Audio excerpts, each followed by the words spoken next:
पटना के मुसल्लापुर स्थित दो शिक्षण संस्थानों के बीच हुए विवाद का मामला पटना के सिविल कोर्ट में लंबित है। लगातार उस मामले को लेकर के सुनवाई जारी है। बता दें कि 2 जून को पटना के मुसल्लापुर स्थित ज्ञान बिंदु जीएस एकेडमी और खान ग्लोबल स्टडी सर्किल के संचालकों के बीच आपसी विवाद हुआ था। मारपीट की घटना हुई थी और गोलियां भी चली थी। इस मामले में खान ग्लोबल स्टडी सेंटर के कर्मचारियों के द्वारा ज्ञान बिंदु के संचालक पर आरोप लगाया गया था और पुलिस के द्वारा संचालक रोशन आनंद को गिरफ्तार कर जेल भेज दी थी। लेकिन कुछ दिनों के बाद एक वीडियो वायरल हुआ था, जिस वीडियो में जो आरोपी पर जो आरोप लगाने वाले खान ग्लोबल स्टडी सर्किल के जो कर्मचारी थे, उनका वीडियो आया कि खान सर के निर्देश पर उनके अंगरक्षक के द्वारा गोलियां चलाई गई थी और जिसके बाद पुलिस ने इस मामले को संज्ञान में लेते हुए खान सर के खिलाफ एफआईआर दर्ज कराया था।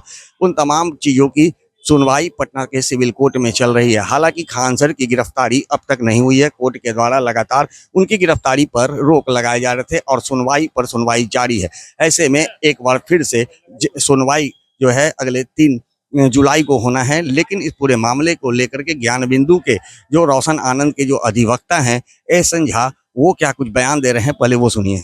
2026 कदम कुआं थाना खंड संख्या 1 दर्ज हुआ था, जिसमें रोशन आनंद जो है वो बेगुनाह थे। बिना किसी प्रॉपर इन्वेस्टिगेशन का उनको जेल भेज दिया गया था। अनुसंधान पदाधिकारी के द्वारा कोई प्रॉपर इन्वेस्टिगेशन नहीं किया गया था और बहुत जल्दबाजी में उनको जेल भेजा गया था। उसके बाद जो एक वायरल वीडियो अपलोड हुआ सोशल मीडिया पे, पुलिस संज्ञान में लेती है कि इसके पीछे कहीं ना कहीं खान सर का भी इन्वॉल्वमेंट है और उस पर अनुसंधान करने के बाद एक एफआईआर रजिस्टर्ड हुआ 418/2026, जिसमें खान सर के बॉडीगार्ड के द्वारा गोली चलाते हुए देखा जा रहा है। और उसी आधार पर जो है ये केस रजिस्टर्ड हुआ, जिसमें बॉडीगार्ड को जेल भेज दिया गया।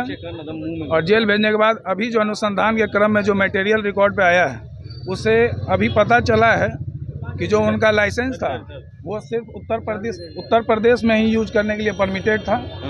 और वो लाइसेंस जो उनको इशू हुआ था वो इसलिए हुआ था सिर्फ क्योंकि उनके पिताजी की हत्या कभी हुई थी और उनके प्रोटेक्शन के लिए वो लाइसेंस उनको प्रोवाइड किया गया। क्या लगता है कि समय सिर्फ बदलता जा रहा है, प्रोटेक्ट कर रहे थे उसी हथियार से? तारीख पे जी, तारीख जो उनको सेल्फ डिफेंस के लिए जो हथियार प्रोवाइड किया गया था उससे वो खान सर को प्रोटेक्ट कर निर्गत। अगली सुनवाई की तो क्या अगली सुनवाई कब है? अगली सुनवाई के लिए जो डेट तय हुआ है वो 3/7 डेट आगे बढ़ गया, आखिर क्या जज साहब ने क्या कहा? जो सप्लीमेंट्री पिटीशन खान सर के अधिवक्ता के द्वारा पेश किया गया, उसमें उनके द्वारा कहा गया कि वो एक ट्रैवलिंग लाइसेंस होल्ड करते हैं, उसका रिपोर्ट संबंधित आईओ से मंगवाया गया है। इसलिए 3/7 का डेट फिक्स है। 3/6 का सॉरी, तीनों ही बेल पिटीशन साथ में ही चल रहा है।